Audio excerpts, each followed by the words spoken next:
is sound, the talk is real and the vibe is raw. This South got something to say. No filters, no faking, just the truth, how we see it. So kick back, tap in, and let's get to it. The Still Country Podcast, Still Country Podcast, Still Country Podcast. Show the money, Still Country Podcast, Still Country Podcast, Still Country Podcast. Yo, what up, family? It's your boy Eli Isabel, and welcome to the Still Country Podcast. Man, I got a great show for y'all tonight. You are at the right place at the right time, the 8 o'clock hour. You know how we do it every other Thursday night. I got some of my partners with me today. This some CR-ish tonight, man. We go back, shit, I've been out of high school 30, ooh, I don't even know if I want to say it, 33, 34. So that's about how far we go back when I met these brothers back in the day in high school, man. I'm very, very happy to have them. But before I get into that, listen, please like, subscribe, and share all things Still Country Podcast. If you want to do your show in this creative space, you can come here, shoot me a DM or inbox. If you know my number, call me. You can do your podcast here. We can set it up the way you want to do it. And for a small fee, of course. But yes, this is space available for you, man. So if you want to rock with us, let me know.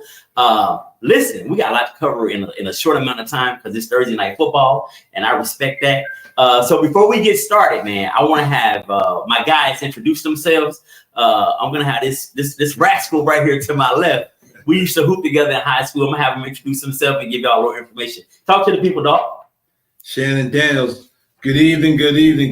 I'm glad to be here, man. It's been a while since we've seen each other and talked, so for sure. I'm glad to be here.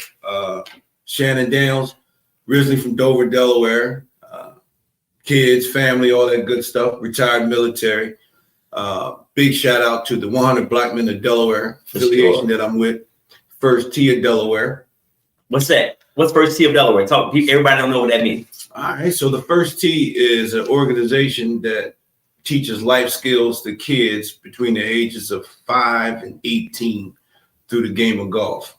Okay. So I've been doing that for about 15 years now. So you're an avid golfer. You're nice. I'm an avid golfer. I'm a coach and a mentor for the First T. Look at this guy.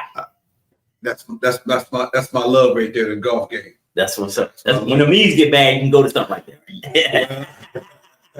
But I'm still part of basketball. Also a part of the I-Bowl 11 Board 11 here in Newcastle County, which I've been officiating for about 16 years now. Okay, that's what's up. Bring your kids. Don't hate the calls. I'm gonna call them. How can people reach out to your organization to get their kids involved? Don't leave that part. Oh, definitely. I would tell you this. You can contact the First T of Delaware. They have their own website, or you can get in contact with me and I'll direct you to the individuals. We're definitely looking for the good Black men of Delaware and Newcastle County for 100 Black Men of Delaware. Definitely is always a way to get back to the community for sure and mentor these kids that definitely need mentoring. And it's a great organization. I've been a part of that for the past 2 years. But I would be remiss if I don't tell you one of the best organizations in the world. You ready? Go ahead, brother. The Omega Psi Phi Fraternity Incorporated. He in the building. I'm in the building. There's a Q in the building, folks. In the building. Thank you, man. Welcome to the show. And listen, I'll get Shannon's number, and if anybody if anybody want to connect with him, just hit me up. We're not gonna put it in the chat or anything like that. Thank you. We don't want things to go crazy. Next, man, he's actually an OG. What was you? 89? When you graduate? That's still under investigation. Oh, you know what? Come on. Look, I get it. Ice is going out to everybody. Bro, you look Dominican. You never know what might happen, brother. Talk to the people, dog. Who are you? What up, Eli? What up, Shan? Corey Van, living here in Texas now, originally from Camden, Delaware, right down the street from all the high school, the elementary school, parents still there. Just a family man right now, working hard, taking care of my family. And that's what I do for a living.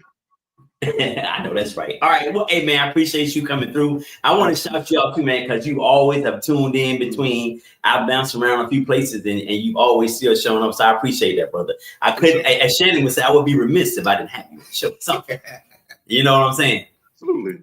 So And, yeah, you know, let's if I can't make it to your organizational function, I'll send a check. So Yeah. facts. He stands by his word. He definitely did that for me on something with one of my kids I was working with. So I appreciate you, dog. So listen, I'm gonna jump right into this. Who needs marriage more, men or women?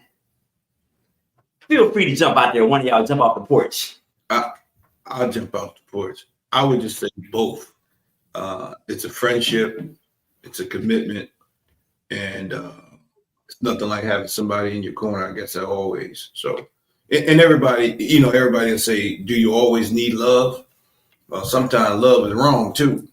So, sometimes people love for the wrong reasons. But if you can find somebody that definitely special to your heart, and y'all gonna be that ride or die, then I don't want to say a woman needs a man or a man needs a woman. It's just, but at times it does end up like that though.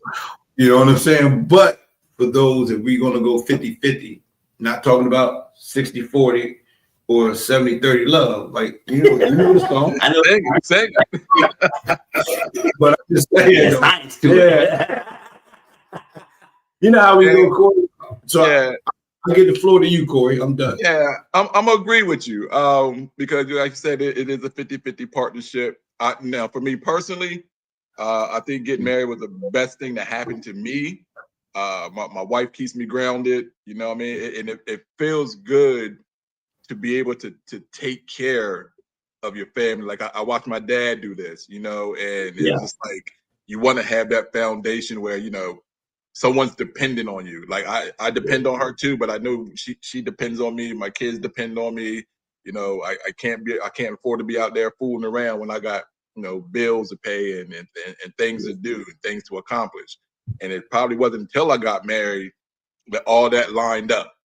Is when I got married, life started just doing what it did. I was out there acting foolish, but getting married calmed all that down.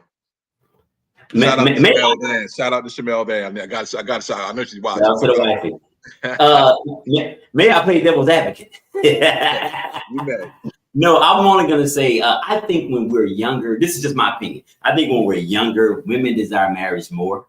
Like when we're in our 20s, maybe late 20s, early 30s, I think the average woman definitely wants to get married.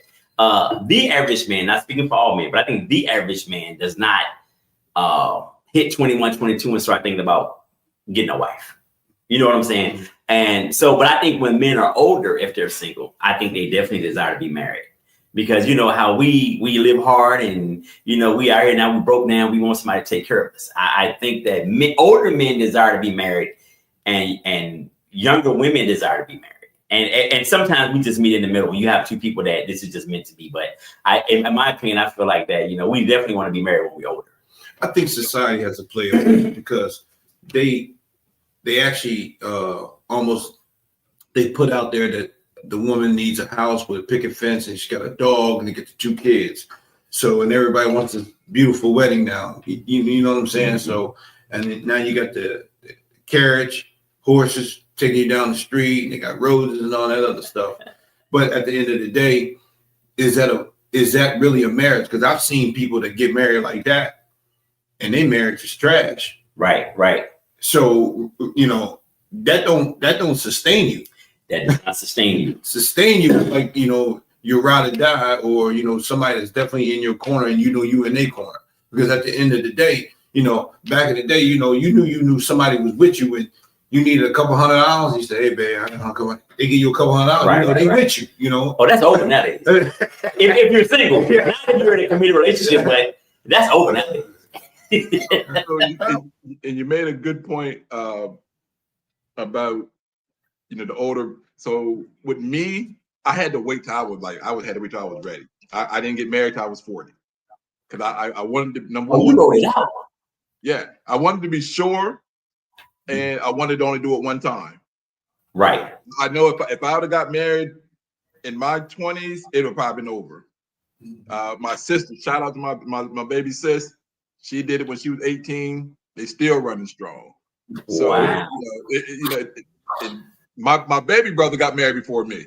That's how much I needed to make sure I was ready. I even told him, I think he was 6 or 7 years old, and my oldest brother had gotten married.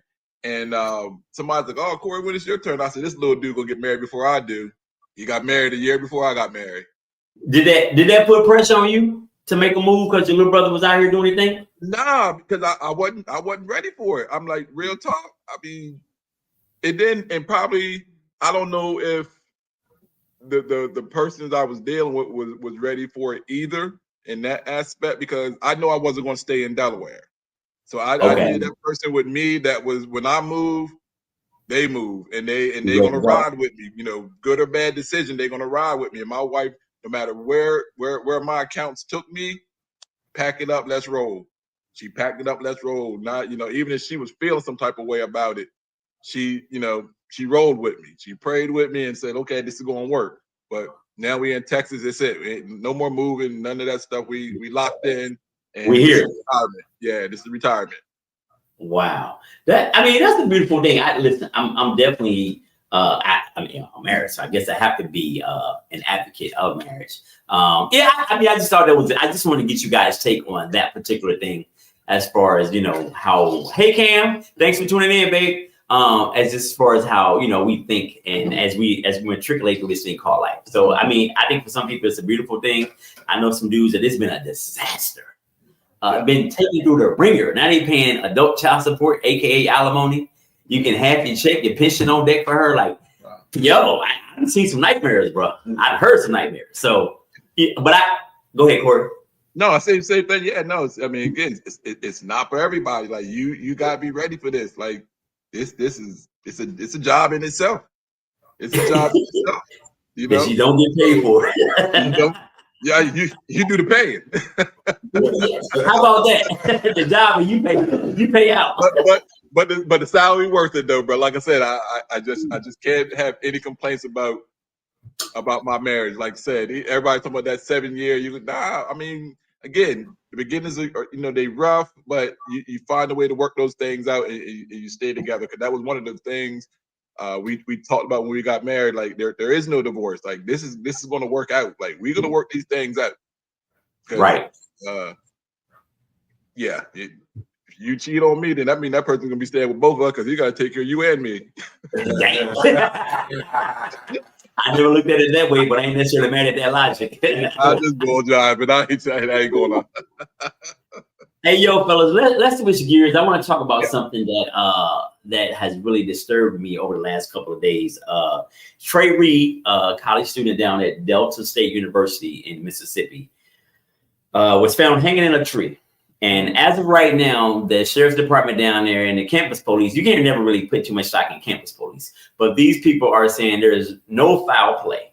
And I'm not saying there is foul play. I don't know. But I know that right now we are in a weird climate with this whole Charlie Kirk thing. And right after, the weird part for me is right after Charlie Kirk was, people saying assassinated, right after Charlie Kirk was shot, there started to be death threats and bomb threats and things made toward HBCUs. So it's ironic, not saying that it's connected, but it's ironic. Condolences to his family first and foremost. I hate to see a young black man out here doing something positive. He's in school. He's trying to make a way for himself to take care of himself, becoming educated, and stuff like this happens, man. You guys got any feedback on this Trey Reed situation? Yeah, I just know a little bit about it. What I was trying to see some clippings of, which is, again, like I said, sad situation when anyone family's got to deal with something like that. And then I don't know, the kind of like, it seems like it's kind of being brushed up under the rug, like there's no real investigation going on it. That surely is a problem. Like you really got to get down to the root of what happened, because you know a good investigator is going to definitely tell someone hung themselves or they was lynched, because that's what you want to call that. That's lynching if that's the case. So if you about your business, you really want to find out what happened, you can find out what happened. So all this, if that's not it, I guess nobody's not sure, but somebody to find that out, because that can turn bad real fast. Yeah. To your point, Corey, I definitely agree with you totally, because to commit suicide is a tough one. They say that's one of the hardest things that anybody can do, because you're not designed to do that. and you'll rethink it over and over again. Mm-hmm. You know what I'm saying? You got to contemplate that thing, and to put yourself, a rope around your neck and then hang yourself is something that I'm not saying that it's not true or not, but I would bet my check that young man did not hang himself. And again, like you said, Eli, with the climate that we in, yeah, it seems like, and I was, we born in the 70s. mm-hmm. So we didn't get the 40s, the 30s, and the 50s, but I almost feel like 2025, we going back. We definitely, we touching it right now. So I just look at it like, is it possible? Hell yeah. Because it's a shame that we going through what we going through now. And the fact that and if they think that this is okay, we got a problem in America. Yeah, absolutely, man. I find it hard to believe that he did that also. And then here's the other caveat to me. And this is a stereotypical caveat, but it happened in Mississippi. Right. You know what I'm saying? Right. It didn't happen in Chicago. It didn't happen in LA. Mm-hmm. And so, when you think of hanging and then you think of Mississippi, you kind of like, all things are on the table. And Shannon, to your point, when you said, like, you feel like in 2025, you feel like we've been going back. I feel like we have, what's up, Isaiah Stewart? That's one of your peoples? Yes. What's up, Isaiah? Thanks for tuning in, bro. I feel like that since this guy's been in office, political violence, like he started out on some whoop their ass if they're up there. They're like, when he would have his rallies and he would have encouraged his supporters to fight the people in the stands and I'll bail you out. I feel like that politics has always been a dirty game and there's always been political violence back shit to Abraham Lincoln. To politicians have always been killed. You know what I'm saying? Up until the senator and her husband in Minnesota, who they have given zero energy to. And Charlie Kirk isn't even a politician. It's the crazy part. But my point is, political violence has always been a thing. And I feel like it's become worse since he has been in office. Mm-hmm. Just off the top. Funny you say that. So I was looking at the news and they asked him why wasn't the senator from Minnesota, senator, yep, from Minnesota, mm-hmm. given the same recognition that they gave Charlie Kirk, and he said they didn't ask me. Wow. So when did Charlie Kirk ask you, or the family? I know they didn't ask you. You did it because he was a part of your regime, but people don't understand. Charlie Kirk was actually against Donald Trump. Oh yeah, JD Vance and Charlie Kirk was against Donald Trump. I know Vance was initially. They both until this guy became, who he is. But I just pray for the family. But I'm still baffled at Delta State that they don't have any cameras, bruh. Everybody got cameras now. HBCUs, man, we gotta do just a little. Listen, I know funding has been cut. Part of it is because of Trump. I know funding has been cut, and alumni don't always contribute. You know what I mean? I understand all of that because people out here just trying to figure it out. But man, something like that, cameras on campus should just be easy. But I would find that hard at some. So then whoever hung him, or if we say he got lynched by whites, then they had to come onto the campus and do it. Because it was on the campus, wasn't he? Yeah, it was on campus. From my understanding, from what I read. Yeah. Wow. Yeah, he was not in the community. But the other gentleman that was, so it's two hangings. There's another young man. Mm-hmm. I saw that earlier. I didn't get a chance to look up. Same in Mississippi too, though. Was he from Mississippi too? The light skin kid. It's in Mississippi, but it's not in the same county. Right. So they said it was not. They found that it was not linked together. How do they know? Because they don't even know how this boy. I'm not putting a lot. Again, campus police, like no shade, man. Let's bring in, like, this is what a good time where typically the FBI will come in and do an investigation. Like they will call and say, hey, we need some extra help to prove that this is not a racial situation. And of course, you're not going to get that. So you're asking Patel to come in? He's not going to send anybody. I'm about to say, you asking that guy? He's not going to send a local FBI. So I already know that. They already called him. Probably so, and he said no. He didn't even answer the phone. No, everybody. But listen, we're gonna come back to condolences to Trey Reed and the other young man. I'm sorry, I don't know your name. I didn't get a chance to read up on you. But we're gonna come back to Charlie Kirk. Corey, I want to get into something that I think is really interesting. So you know how people support the president, and we have these evangelicals, these Christians, and it seems to be, to me, I was doing some research, and 72% of white evangelicals support Donald Trump. Wow. Think about that. 72% of white evangelicals support Donald Trump.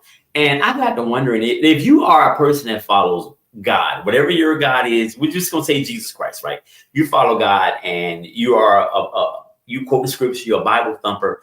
How can you possibly support this man? Even if his policies speak to your life and what can benefit you and your family morally and ethically. If you are a Christian, how can you support this man? Go ahead, Corey, because I'm gonna take the last part out. Yeah. Number one, again, I know not a lot about him. I've just been reading up on some stuff. My wife put some stuff in my ear, and I truly don't. I've been watching clips. The support part, I don't know, because my relationship with God is my relationship with God, and I don't support somebody because they can speak a couple of scriptures.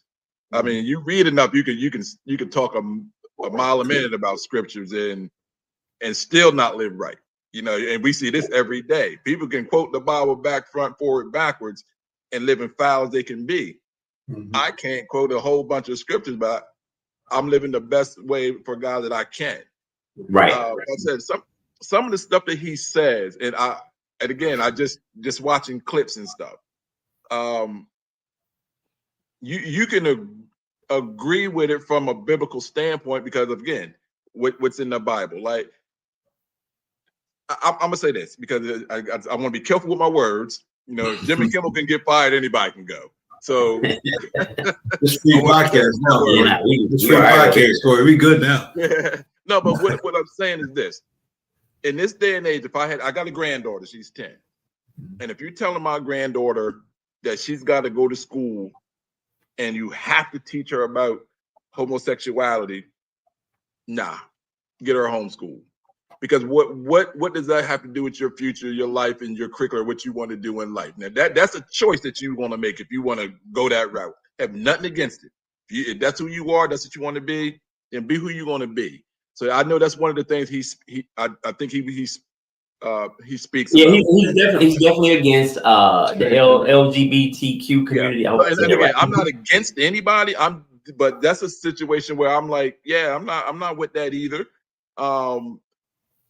I think you put up a quote too. I don't know if it was you, if I was reading a quote about him saying something about either was it affirmative action or DEI, DEI segregation. And look, if I hold a nice position in where I'm at. I do pretty well for myself. Again, I don't have the highest education. I went to 2 years of Dell Tech, and that wasn't it for me. I got mine from the muscle, from the hustle. Like I really, what I'm doing, I did it. I did it and worked my way through it to where I got. So all this DEI higher stuff, you're a certain color, you got to meet the quota stuff. If that's what it is, then that's what it is. I don't think that's how I got mine by not what I know. And I know people with masters and all the degrees they can have and still not holding positions that I'm holding. So, it's how you want to think about that. Right. This hiring thing. When I hire people, I hire you on your merit, what you know, how much you know. I could care less what color you are, what your sexuality is. That stuff don't matter to me when I'm interviewing a person. I got to see who you are, your character, and if you can actually do this job and if you can hold this position. Right. So, okay. If I knew enough about him to speak on him, I would. I just don't know enough about him. Okay. All right. Now that's fair. That's fair. Let me let Shannon jump in there. Yeah. So I'm going to disagree with you on this one, Corey. Okay. I love you to death. So here's what I'm saying. I will agree that yes, you should be hired on your merit and all that good stuff. But let's talk about the black woman. Mm-hmm. Because they are the ones that are losing at this point. But yet they are the number one gender and race that owns all the degrees, Yeah. the most degrees in the most country. educated. Yeah. So let's go back. They told us before when we were growing up that if you wanted to get a good job, you had to get an education and get a degree. Right. So we went from white male, black male, white female, black female. Okay, that's the order. That's the pecking order. Mm. And if you really want to do it, you can kind of switch the white female with the black male. So now, black female, our sisters have went to school and got educated, and they still don't hold the same positions. But they tell you, yet, in order to have these jobs, you need to have these credentials, but yet they still don't have the job. And now this young man, God bless him. That's what I say to people who I ain't got nothing for you. I say, God bless you. This young man says that black women are brainless. You talking about Charlie Kirk? Yes. Yeah, black women. Yeah, they don't have the brain. So he talking about white women. So he talking about my mother. Yeah. You know what I'm saying? Yeah. He talking about your wife. He talking about your daughters. Hell, he talking about your grandkids. So when we say that and we put that, and now he go to the colleges because he only going to PWIs. I ain't seen him at no HBCU yet. So when he go to these PWIs, you get these little young girls, PWIs, thinking that that's what it is. And they don't put no respect on the black woman. They don't. They didn't downgrade it. I'm sorry. They have humilified Michelle Obama. She can't dress. She look like a man. It was okay for the Trumps to say she looked like a man. Oh, she had to be a man. And Obama is a homosexual. But they don't say nothing about that one in office now who she was a what? Okay. What education she got? She an immigrant. She came and look, and her parents got a citizenship from her through marriage. He didn't kick him out. But and I'll go back. I don't want to get off subject. But when we talk about the black woman, that I know people who own 2 degrees, man, and they probably make 60 grand. Yeah, yeah. Let me go back to something real quick. I know we brought up affirmative action and DEI. I want to be clear about the DEI. I think it was a way to it came off the heels of affirmative action that they got rid of. But no one's asking. I think this is what the right does. Conservatives, they get it confused that DEI was supposed to allow unqualified people to hold specific jobs. And that's not what it was. It was to give us the opportunity to at least interview for that job. This is DEI was literally like the Rooney Rule in football. If you think about that, which is corny as I don't know what. But hold on. Sorry, real quick. Hold on. That's basically that Rooney Rule. Again, I don't even know why we even agreed to that, because to tell a man I need to interview you just to meet the status quo, and you know, don't even bother with me. If I ain't got no shot, don't bother with me.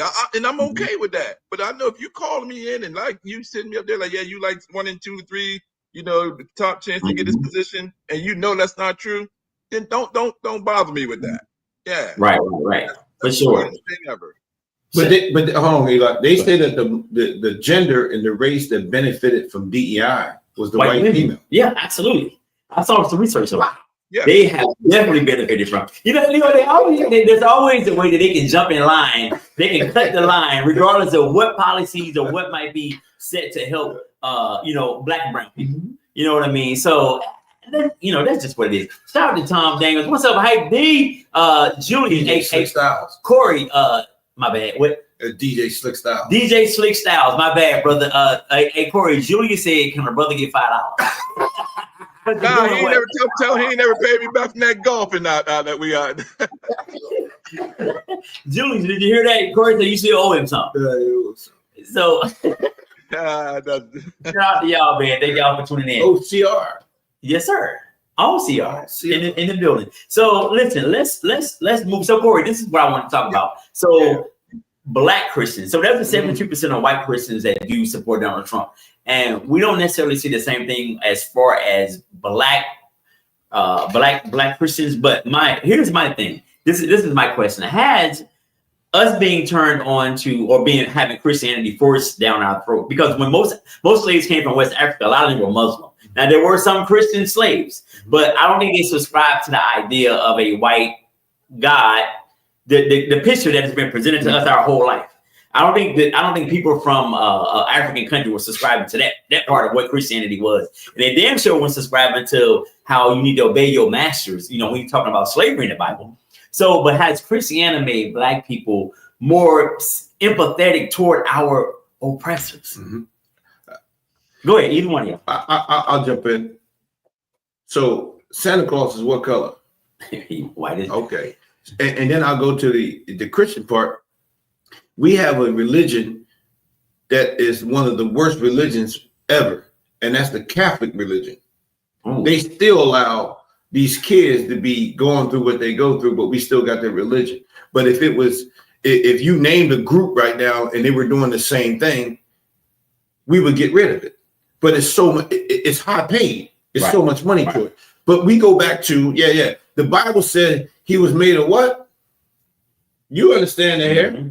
Hair made of wool. But they have made them to be white. So at this point, yes, I almost agree when we go back to the Martin Luther King style, where Martin Luther King said we can talk about it. And then, Malcolm X said, hey, by all means necessary. Mm-hmm. So we have, for Black folks, we really have taken our religion and said, hey, listen, we're going to pray for them. We're going to go to the table. We're going to be nice. And God knows what we need, and He's going to continue to give us the blessing. But I believe also, has that served us though? No, people. But if you look at Martin Luther King's notes, they say when he said that I have a dream was just his dream, and he knew that integrating at the end of the day was actually the worst for us. We should have stayed segregated. And then when you look at Tulsa, separate but equal. Separate but equal. Give us everything that we need. And if you ask, I always tell folks, like when I had these conversations with whites, I say it like this. And it's just a conversation. You worried about Democrat. Because I talk to most MAGAs. Mm-hmm. You worried about Democrat. Black folks just worried about equal rights. Right, exactly. We don't give a shit if you Democrats or Republican. We care about, let's start off from the gate first. Let's do equal. And when you want, and you might remember something, when you want to do something bigger, somebody's going to grab you because they're going to tell you got to slow down. Absolutely. And to that point, let me go back a second. When you mentioned Dr. King. Dr. King came from a straight Christian perspective. Mm-hmm. He marched. He wanted to talk. He wanted to do all these things to change policy. Malcolm X was a little more radical, right? And they both met the same damn fate. How do you know what I'm saying? So what can we do? Like if we come like Malcolm, they set us up to be killed. If you come like Martin peacefully, you're trying to do things gradually, and you're being a victim in the midst of trying to get rights for your people. You getting sprayed with water hoses, you getting dogs sicked on you, you getting arrested, you get your houses are getting firebombed, all this crazy stuff, and you're going about it the Christian way, and you still meet the same fate as somebody who want to just shoot some shit up. You know what I mean? That, like, to me, that's like, what can we do in this country to move away from that? And voting people in office hasn't really served us. Like, whoever we vote for really hasn't served our community. And the person we have in office now is the least empathetic person I've ever seen over a country. But blacks don't stick together. That's number one issue right there. Well, that is a fact. Blacks don't stick together. They know how to divide us. We got black Republicans, we got black Democrats, we got black independents. And I've seen black Republicans on TV. They give Trump a reason for what he's doing. Yeah. They put the batter in his back. They call them conservatives. Conservatives, yeah. Tim Scott. But listen, who you vote for, you know, I'm okay with it, but like people like us, so Corey, me, you and Shannon, like we're fine. Like God has blessed us to be in a certain place financially and all that stuff. But my issue is with the rest of my people. Correct. Like, how do you vote against your own best interest? That's always my thing. When people vote for people like Donald Trump, and you know, and when we turn on each other like that, to me, I just can't. I can't get that far right there. So with the voting thing, again, I didn't support either candidate. I'm not even gonna kid you. Didn't support either candidate. I know. Didn't support either candidate. I just, like I said, this country is wild, man. Like, and again, no matter who you get in office, the government going to run it. The president not going to run nothing. Kamala gets in office. What But we don't changes? have to put it in the house. It doesn't really matter. Right. So and what the crazy thing is, this man got in the office and said, "I'm going to do this," and he did it with not a blink of an eye, not care what nobody said. Correct. Can you imagine if Obama did that and how things may have turned out? Because when you said that black people don't stick together, if Obama go in the office and do that, then we might be in a different situation where he went in there and said, "Look, I said I'm going to do this. I'm going to pass it. I'm going to sign everything I can sign. Do something about it." This man went there and did that, which is crazy. And we don't know how it would turn out if he would have did it. But why not try it? This man came in with no political mind, probably no political knowledge, to just say, "I'm going to come in here and do what I want to do and do it my way, and what happens happens." You know what I say about him? I feel like Trump. I feel like he just ran. He really didn't want it. He really didn't think he was going to win. I think he ran and he went around and won. And the thing is, that support system that he had, which we don't do. He had a heck of a support system. There was no way that he was going to lose. This man's support system, whether they're racist people, whatever people, he has so much of the support system. There was no way that he was going to lose. I'm surprised he lost against Biden the first time, to be honest with you. Or it was Biden that he lost against the first time. Yeah, I'm shocked. I am truly shocked, because growing up in the 70s and you in that CR area district, Biden had a lot of steps over that in that way. Biden weren't worth a jack to black people. Not at all. Dang thing. And for us to be supporting him like, "Oh yeah, this is the best thing, that we can do," rather than have him, he's just as bad as Donald. I think I think we do a lot. I think we take the lesser of the evils. Yes, instead of doing the research and voting for somebody who will benefit us and our community and our life. Yeah, you talk about a man that didn't want us to play with his kids, and his kids my age. So he said in those times, I went to school with a young man that his mom was a campaign manager for Biden. I think when he was before he was even in the Senate, she was a campaign. But he come around them schools and he ain't saying too much to the black folks. Hey, but look though, Corey. Yeah, he did it, and so did Dingle from New York that was black. So you got to remember though, back in the day, they put that out there, that narrative. In the 90s, that was what we call fight the power with public enemy, and that's when the incarceration was at its best, 80s and 90s. Yes, but we have to look at that thing called race replacement. If you ain't looked that up, look it up. They got a book on it, and I think that's how Charlie Kirk is getting to the PWIs, because there's a book out called Race Replacement where they're telling the young men white that they're going to be replaced. I mean, look at the country, from the Indians to the Hispanics to black and brown. We can just name start people that's here. They think that this country is going away from them. They're not going to have the same. Oh yeah, they're fearful that they're losing the country. Again, absolutely. Watch this. We have educated ourselves. If you went to Del Tech for 2 years and I went to college for 4 years, we have educated ourselves. You got young white males who are not educating themselves, and they want to go back to that. Again, we don't teach trade anymore like we used to, but they don't have it. They think they earn that right to be that person. Again, we ain't right here in Delaware. We see these trucks with big ass flags on the back. White America, the U.S. flag. Yep. We all Americans. We all patriots. They ain't even joined the military, and they run around like that. So they got this thing that they're going to be replaced, and that's why it's appealing to them, and that's why again, like you just said, you don't have to know the Bible to live right. To live right. Yeah. But people who know the Bible use the Bible, like Charlie Kirk, to say, "Hey, this is what the Bible says that you should be doing. This is how we're supposed to live," and turn it around for something else. Let me read a comment. Ron said, Go Go ahead. The difference is black and white. And she's talking about the point of how Donald pretty much does what he wants to, and they have the Senate and the House. I mean, Obama, he was the president, but he didn't have the Senate and the House. So whatever he tried to do didn't really matter. But says the difference is black and white. They allow orange, meaning Trump, to do whatever he wants. If Obama tried it, they would have done what they did. Block, block, block. I believe it was their hard job fighting Congress. No way would they have allowed Obama to fire Patel, for instance. Listen, he is firing, bruh. There's no checks and balances for this guy.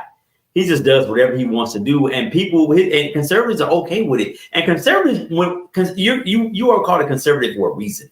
Back in the day, when I'm going to go back to when I was a young man, the Reagan era. Like he wasn't a great president to me. He allowed drugs in our neighborhood. But my point is, they at least tried to front like they were about the right thing. Right. This who we're not even front no more. Like the Martin Luther Taylor Greens, Trump, Cash Patel. Like this is a mess, man. Do you remember? I got a note for you. Watch this. So take now Charlie Kirk. In the black world, we'll probably say he a racist, correct? Absolutely. Do you remember when Obama was running and he went to that church? That black, yeah, that they passed. And they tried to say that he was a racist. Anti-Semite. He was anti-Semite. Yeah. And look all the hell that Trump. Excuse me. Look what all the hell President Obama got. Yeah. So he got the hell. How you not getting the hell for this white dude that's saying what he's saying? Yeah, let's because we get short on time. I don't want to leave Charlie Kirk out. I want to dedicate a little bit of time to Charlie Kirk. Let me start first and foremost by saying I don't wish death on anybody. Correct. As much as I can't stand Donald Trump, I don't wish anyone would do anything to him and kill him, because you can't come back from that. Correct. You know, at the end of the day, that's final. But I do know that the reason I'm baffled by how he's being celebrated is his speech was so divisive. Yeah. And I think everybody has taken their cue from Trump. Mm-hmm. Trump has not at any point in time I've heard him say anything where he's trying to unite the country. And this term, and not 8 months in. Think about this. We're 7 months into the second term. It's been a wild ride. Yeah. It's been a million things. It's been shit we've already forgotten about because it's something every day. You know what I mean? And even just talk about the Epstein files. They're slowly, I think they're going to try to use this Kirk thing to sweep that under the rug. Like they're gonna forget about that. But yeah, man, I just think that the division starts from him, and people that like Charlie Kirk, they take their cue from him. Yeah. You know what I'm saying? Now you're over there influencing young white men. So this will go on forever. And women. And then they're gonna have children one day, and it's gonna be the same cycle. So this country will never be united. Now, what happened to Charlie Kirk was horrible, but Charlie Kirk was a nasty motherfucker. Mm-hmm. Let's call it what it is. He was divisive. I mean, whatever happens, I'm with the shit. Mm-hmm. He was a divisive motherfucker, and he said a lot of. He made a lot of. He was a bigot. Mm-hmm. He made a lot. The shit he would say about black people, black ballots. Like, come on, man. Like, and this is okay. But the people who support him rock with him, and they're okay. It's like saying you have a white friend and says, I got a couple brothers. But when something like that happens, this is the problem in America. White does not condone the stuff that go down. Yeah, they don't just let it go, and they just say, okay, we hope that it goes away in a couple of days. Nah, you got to challenge this stuff, man. That's why America is the way it is. Julia said, calculated distraction. That's good. Go ahead, Corey. Oh, yeah. So you're right. We definitely have to challenge this stuff. So let me bring something up. For number one, we talked a little bit about God, religion. Mm-hmm. The problem is religion. You need a relationship. Number one, you have a relationship with God. Religion, all this religion stuff, it really don't mean nothing, because it's gonna cloud your judgment, because you're gonna go with whatever the church that you're attending says. That's what you're gonna attach yourself to. So you get you get your relationship with God, and you study your word. That's how to me, and this is me speaking. This is how I feel comfortable with that. And yes, do I go to church? I absolutely do. But the man on that pulpit is not going to direct me to do anything. I'm going to get that from my heart, from God. Two, when it comes to black people, sometimes we in things for the moment. You remember Stay Woke? Yeah. They stole it. So now how does Stay Woke come into a movement where the woke people are doing something, and now we don't even say it anymore. So you let the other side take that and flip it, and you didn't even try to challenge it to say, no, that's not what it is. It was Stay Woke for a year. Black Lives Matter. You let it do it, ran its course. You don't talk about it no more. So it's not like the 60s, 50s, 60s, 70s where when they did something, they did it and they stuck to it. Now Right. we in it for the movement, for the moment, for the excitement. For social Do we media. talk about Sandra Bland anymore? Do we talk about these things that brought on the Black Lives Movement? We don't. So we in it for the moment, and this is where people like Charlie Kirk can get their stuff from because we giving them ammunition to do dumb stuff. So you know, we gotta look within ourselves and where's our Charlie Kirk at? You know, where's that person that's going to sit on that mic and go to these colleges and speak that same type of thing for us? You know, and we can keep talking about it. My dad always told me this, and I'll never forget it. He said, the white man can't hold you back from doing anything. You're gonna hold yourself back. If you let that stigmatism in your mind that a certain race or a certain color, a certain person going to hold you back from doing anything, then you don't want to do it. We gotta fight all this stuff that we think that somebody's holding us back from. My sisters, for sure, my Black sisters, I know you said they got a couple of degrees, then use those degrees for something else and do you and then we got to support them because we're not supporting them in the ventures that they want. Then what's the use of them having them degree if we know we keep saying, well, the white man not gonna hire with her 2 degrees, then let her do her thing. Let us as Black men support her. Let her husband, if she is married, have her back through everything that she wants to do with her 2 degrees, and this thing could probably work itself out. Like again, it just baffles me how we let people take stuff from us, and we don't fight hard enough to make sure that don't happen. Even with a Black president, I thought that would change mindsets. That we had a man in office for 2 years, and then when he got in office, we dogged the stuffings out of the man. Right. But is that hereditary? Is that yourself why he was there? Hey Corey, is that hereditary or innate behavior? Is what hereditary? Is that hereditary or learned behavior? Because we've been doing this since the time. Dogging ourselves. They taught us to do that. Yeah. It's sort of back with the house nigger and the building. So we've been divided since we got over here. Matter of fact, we was divided in Africa because the West Africans owned slaves and they sold them to the white man. There you go. I'm glad you get on that point. I'm glad because everybody thinking it's all about the white man bringing us over here. No, it was sold to them by us. Yeah. Correct. Now, you're right, but Corey, and I'm thinking from a 21st century mind too. So, and I'm not a white person, but I don't know if they say right now, Black people, you can all own white people and they can be your slaves. I'm taking. I don't even know if I want to treat another human being like that. I'm taking it. Right. My heart ain't gonna allow me to do that. No, that's the problem. Then you don't get generational wealth. You're right. They are way ahead of the thing. 400 years of free labor. What are you leaving? Make you rich for a long time. What are you leaving? Yeah. Come on, man. No, I hear what you're saying. I'm just saying they gave us that option. I'm taking it. I'm taking yours too. I'm taking your 80. I'm taking your 40 acres. I got 80 now, and I'm taking Corey's, so I got 120. And whoever else on the call, I'm taking theirs. Okay. I ain't mad at you. Let me read a comment. Rollo got questions. What you got, Rollo? Sharon says it was all good when all the comments about George Floyd were going around. He referencing Charlie Kirk. And Trump actually had ABC fired Jimmy Kimmel. Trump is slowly. Here's the thing. The one thing that Charlie Kirk stood on was free speech. And that's the one thing I feel like Donald Trump is now trying to take away with the media and with people. I think the one thing that Charlie Kirk stood on was being able to say whatever the hell he wanted to say. Correct. Which he, technically he had a right to, didn't make it right.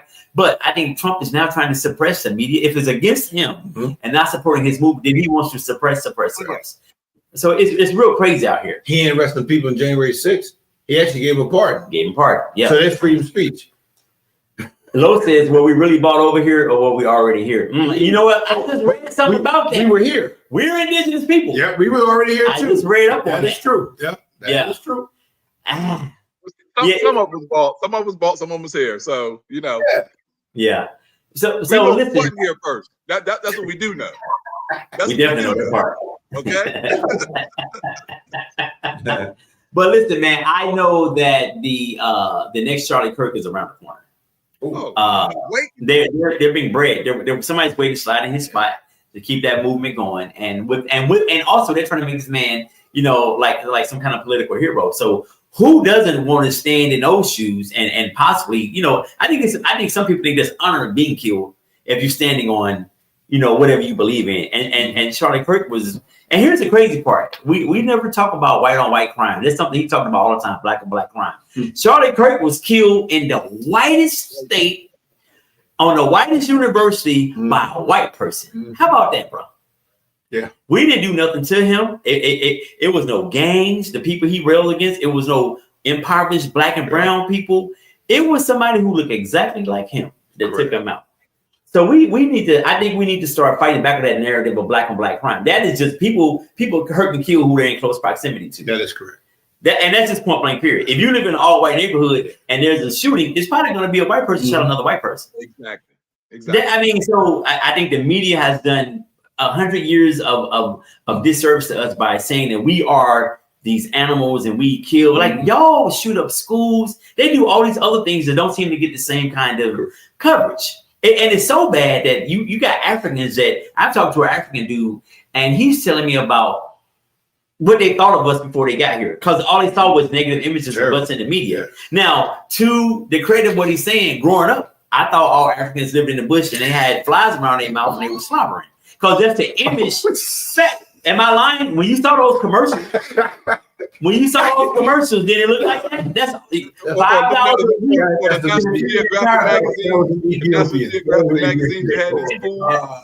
But my point is, the media controls the narrative, and that's what we saw. We didn't know about Nairobi, Kenya. That looks like fucking New York. Correct. You know what I'm saying? All these wonderful people, and that same narrative is being portrayed to them. Then they come over here, and then that's why we have a divide with them too. I think partly. Yeah. Hey, before we get off here, I'm going to challenge everybody to look at something that I've been looking at for a minute. Okay. And I've been talking to some cats about it, even my brother. You remember Black Lives Matter movement? Mm-hmm. Still there. So what is the trademark for Black Lives Matter? It's the black fist like this, correct? That's it. With the BLM over it. Yeah, like here. Just like this. All right. Next time you see Donald Trump, what does he do? Oh, he always sort of he do that. And that fist means white power. He just slide right on. Listen to what I'm saying. Listen, we did this since the 70s. Yeah. Olympics. Yeah. And now when you see him, this is all he does is this. Think about it. Still in the rap videos from the 80s and 90s. It's the rappers that got him all turned up. Now I took your song, remember? Yeah, for sure. But that's what he's doing. That's his trademark to his people, man. Right. He does this. So again, we've done it, and I almost think it's like a slap in the face, because he's like, yeah, Black Lives Matter. He didn't like Black Lives Matter. That's why he wanted to. And down in D.C., they had to take the markings off the street. Oh yeah, he made a paint over that. So now he does this. Hey, I'm with y'all. It's the same thing, no different than we doing. Yeah, he constantly plays in our face. Oh yeah, like all day, every day. Oh, yeah. But listen, we're getting close. Short on time. Black power is now white power. Hey Tony, that's our policy tonight. So listen, you guys have any closing remarks on anything we talked about? I want to give you a second to say whatever you want to say before we get up out of here. Any closing remarks, fellas? Just stop blaming folks, man. Let's get up. Let's do it. Let's make a difference. Shannon, shout out for what you're doing with the kids. Like we bring, and that's another thing. Like if you watch videos and these militias and they got their kids training for war, what we got our kids doing? TikTok right. videos. Sure. They already shoot AR-15s at 10, 11, 12 years old already.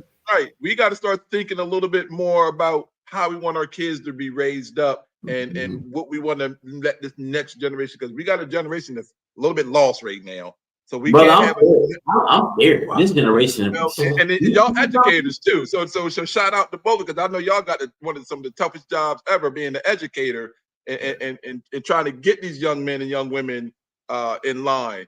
Whatever I can do to support, man, from afar, I'll do. But that's what we got to do. We got to start complaining about who's holding us back, what we can't do, why we can't do it, and let's get out there and do it. Like, it's. I mean, we need to bring back some of that '70s stuff. You know, that the anthem movement, that those types of things where it wasn't all about violence. It was really about we got to structure ourselves and get ready for this world that's being delivered to us. Absolutely. Appreciate it, dog. What you got, Shannon?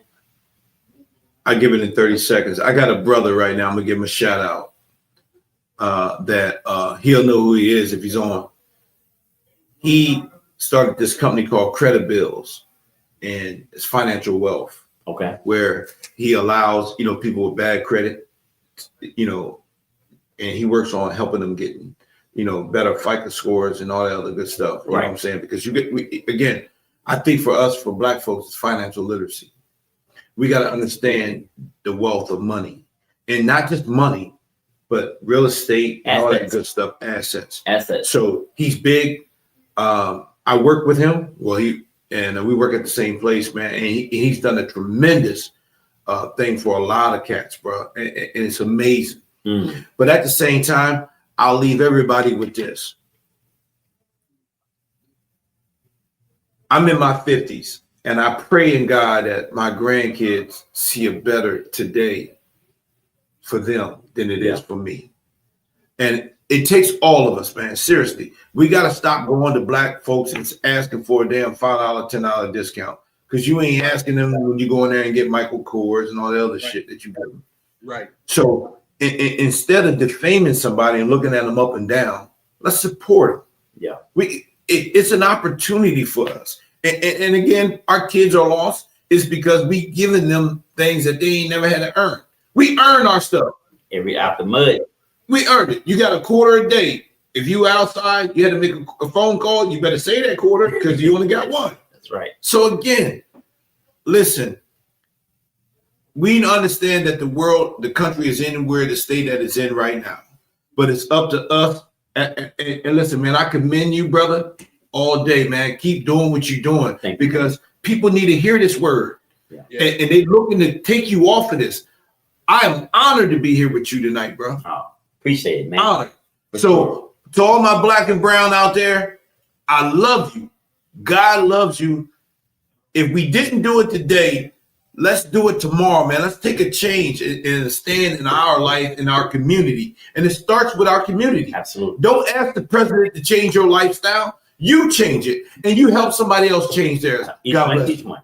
Yep. Sure. Each one teach one. And I end with this. I'm gonna make it quick. So I'm always come back to me. This is the hard world we live in, and it's especially being Black men. We deal with so much Black people, period. But I'm specifically tonight talking about Black men. Brothers, if you need to get any kind of counseling or mental health services, don't be embarrassed. It don't make you weak. It don't make you a sucker. Right. Do what you have to do for yourself, because if you're not right and you're the head, then the tail end's not gonna be right. So pull that together, man. If you're local and you need resources, hit me up in the inbox. Hit me up in the DM. I have resources. It's nothing to be ashamed of.